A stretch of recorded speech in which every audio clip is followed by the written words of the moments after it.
So student आपण मानक लगी गोटे खुशी खबर आपण सीएम किसान पाउछ कि तो आपण लगी गोटे नुआ खबरटा आसी।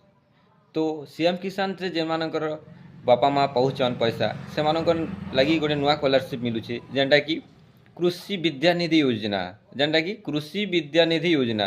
तो सेनो आपण माने स्कॉलरशिप पाई पारबे। तो स्कॉलरशिप लगी आपण माने कम से कम आपण माने बीएससी करथिबार अछि, नर्सिंग आईटीआई जेके टेक्निशियल कोर्स माने आपण माने जदि करूछन माने तापर आपण माने करि पारबे स्कॉलरशिप एप्लाई करि पारबे, नै तो आपण करि पारबे नाही। तो आपण मानक लगी डॉक्यूमेंट है आधार कार्ड, रेसिडेंट आधार मोबाइल नंबर लिंक थिबार अच्छे, रेसिडेंट इनकम आउ गोटे इम्पोर्टेंट है आपन सीएम किसान पाउथ थिबार दरकार, नहीं तो आपन स्कॉलरशिप हो पारिबो नहीं। तो लास्ट डेट होचे 30 नवेम्बर आउ स्टार्टिंग डेट चालू हेलान। तो आपण माने जल्दी जल्दी निकटस्थ सीएससी सेंटर बा आपन निजे निजर निजर मोबाइल रे करि पारबे, नचेत मते कांटेक्ट करि पारबे। Thank you.